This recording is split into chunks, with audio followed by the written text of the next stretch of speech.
23 जून 2021 की इस तस्वीर ने बीजेपी की नींद उड़ा दी है। सबसे ज्यादा खलबली किसी सीट पर थी तो वो गोरखपुर, मिर्जापुर, आजमगढ़, मऊ और बलिया, यानी वो इलाके जहां भोजपुरी बोली जाती है। क्योंकि भोजपुरी फिल्म के जिस सुपरस्टार ने अखिलेश यादव से मुलाकात की थी, उसकी इतनी जबरदस्त फैन फॉलोइंग है पूरे उत्तर प्रदेश में कि वो किसी को भी हिला सकता है। इतनी ज्यादा कि रवि किशन और दिनेश लाल निरहुआ भी उसके सामने फीके पड़ जाएंगे। वो सुपरस्टार है खेसारी लाल यादव। आज के इस वीडियो में हम खेसारी लाल यादव की जिंदगी की उन बातों को बताएंगे जो आज तक ना तो कहीं आपने पढ़ा और ना ही सुन पाए। और हाँ, ये भी बताएंगे कि अगर खेसारी लाल यादव इस बार विधानसभा चुनाव में उतर गए तो नतीजे क्या होंगे। भोजपुरी फिल्मों के सुपरस्टार की कहानी संघर्षों, यातनाओं और गरीबी से शुरू होती है और मेहनत और कामयाबी के रास्ते मुकाम पर पहुंचती है। 3 जुलाई 1986 को छपरा के रसूलपुर चट्टी में मंगरू लाल यादव के घर पर एक बच्चे का जन्म हुआ। गांव की परवरिश थी। पिता ने बड़े प्यार से नाम रखा खेसारी।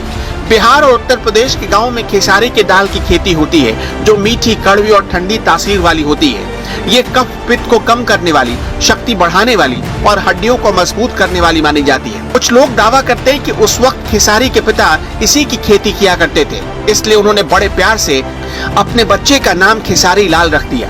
वैसे आज तक बहुत कम ही लोग जानते हैं कि खेसारी लाल यादव का असली नाम क्या है। खेसारी लाल का असली नाम शत्रुघ्न यादव है। खेसारी लाल की पढ़ाई लिखाई रसूलपुर के ही उच्च प्राथमिक विद्यालय से हुई।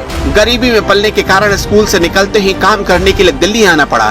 दिल्ली की फैक्ट्री में खेसारी लाल धागा काटने का काम किया करते थे। देखते ही देखते खेसारी फोर्स में भर्ती हो गए, लेकिन उनके सिर पर गाने का ऐसा भूत सवार था जिसे पाने के लिए वो दिन रात बेचैन रहते थे। पर सिंगिंग के लिए बहुत सारे पैसों की जरूरत थी जो फोर्स की नौकरी में रहकर पूरी नहीं हो सकती थी। इसलिए खेसारी लाल ने दिल्ली के ओखला के संजय कॉलोनी में जल्द ही लिट्टी चोखे की दुकान खोल दी। पहले तो खेसारी लाल यादव छोटे मोटे नौटंकी में शिरकत करने लगे। इन ज्यादातर नौटंकी में उन्हें महिलाओं का किरदार मिलता था, लेकिन इससे खेसारी लाल को मंच मिलते चले गए। फिर धीरे धीरे खेसारी लाल यादव ने अपनी गाने बजाने वाली पूरी टोली बना ली। साल 2011 खेसारी की किस्मत का सबसे गोल्डन साल रहा। उन्हें फिल्म में गाने और एक्टिंग करने का मौका मिल गया।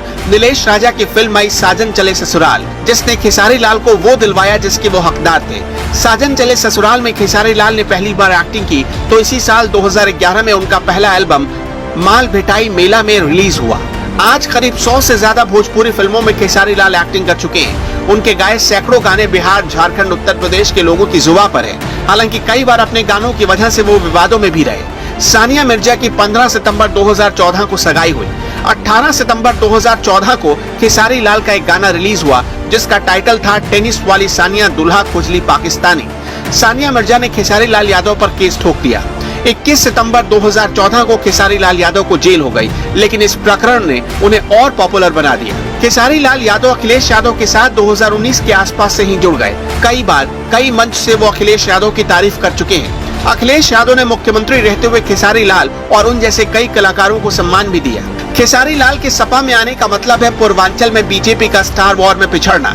खेसारी अकेले नहीं आए, बल्कि उनके साथ कई लोग कतार में भी हैं। आजमगढ़ से बीजेपी के टिकट पर चुनाव लड़े दिनेश लाल यादव निरहुआ के भाई बिरहा सम्राट और विजय लाल यादव सपा में ही है। सपा के निस्तार्स के लिए सांस्कृतिक प्रकोष्ठ का भी गठन कर दिया गया है। इस प्रकोष्ठ में जिलेवार गीत संगीत में रुचि रखने वाले लोगों को जोड़ा जा रहा है। इसके अलावा आम्रपाली दुबे, गायक समर सिंह भी सपा के समर्थन में गीत गा रहे हैं और घूम घूम कर लोगों के बीच प्रचार कर रहे हैं। यानी स्टार वॉर में अखिलेश ने ऐसा चक्रव्यूह तैयार किया जिसपे बीजेपी खुद ही घिर गई है।